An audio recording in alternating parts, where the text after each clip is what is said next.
Hi, I am here today to do a review of The Goldfinch by Donna Tartt, as promised. The Goldfinch is a relatively new book. It came out in October 2013, and it's published by Little Brown and Company. Um, this book, even though it's so recent, it's really popular and it's gotten a lot of good reviews and positive press, and you can generally just count me among those, I think. Without further ado, I will get on with the review. Um, it's hard to summarize the plot of The Goldfinch because so much happens in, a pretty large amount of time. As you can see, it's a pretty long book. It's almost 800 pages long. And, it's a lot of the plot is very surprising, so I don't want to give too much away. But without trying to say too much, basically, this is a story about a boy named Theo who is 13 when we first meet him. And he's in trouble with his mom. He's been called to a conference at school with her because he's been accused of smoking outside, on school property or something like that. And as they're getting ready to go, they have a little bit of time to kill, so they stop in a museum. And unfortunately, a bomb goes off in the museum, which kills many people, including Theo's mother. And as Theo is picking his way through the wreckage to get out of the museum after the explosion, he is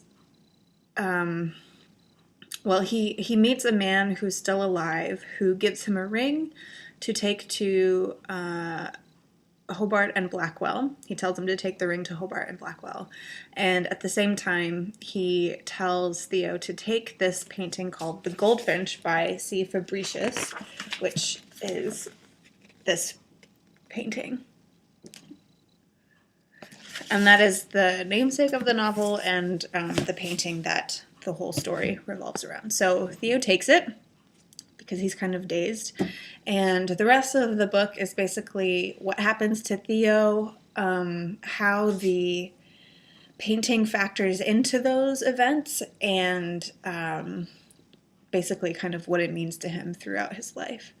So yeah, that's the general gist of the story. I might talk a little bit more about some of the things that happen later in the book, and I'll try to do some annotations so I don't spoil things for anyone who wants to read it.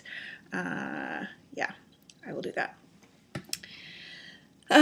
So there were several reasons why I really liked this book. The first one, I think, is just the descriptions. The way that Donna Tartt describes things is so sensory and so tactile. At the very beginning, when she's talking about the explosion, you can feel the burn of the dust and the chemicals and everything else that's going on in the back of your throat. The way that she describes New York is great. I've only been to New York a few times, but it felt pretty much the way that New York felt to me while I was there. And there are other places that Theo ends up visiting, and the way that she describes those also just gives you a real sense of the place, I think, and is a way that she contrasts New York, which is kind of Theo's home that he kind of returns to consistently and has a feeling of comfort around it, to these other places which are empty and devoid of other things. And yeah, so that's one thing that I really liked. Another thing that I really liked was the way that characters are built in this story.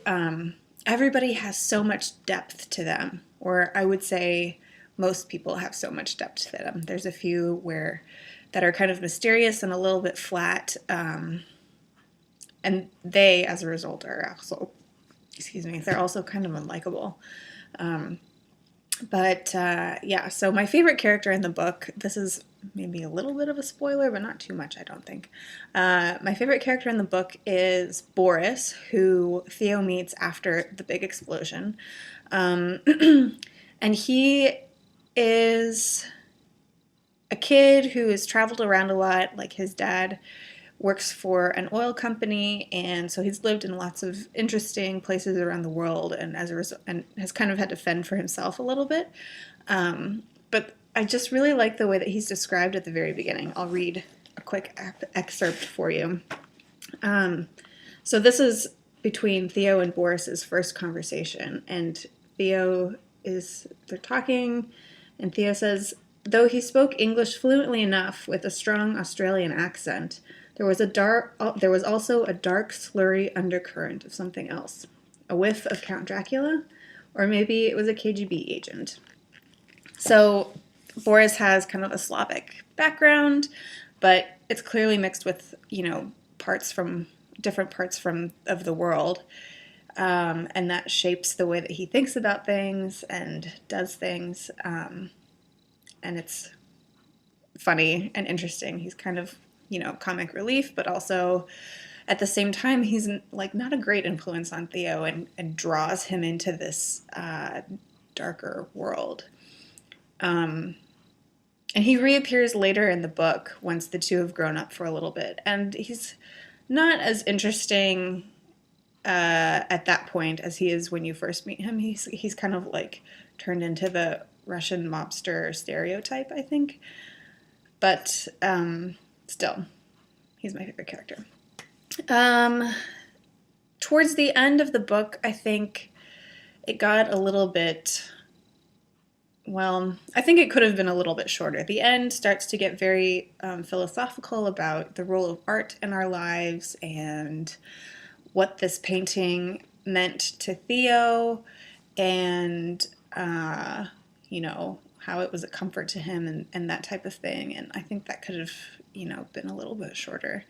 But, yeah. Okay, I think that's about all I have to say about this book.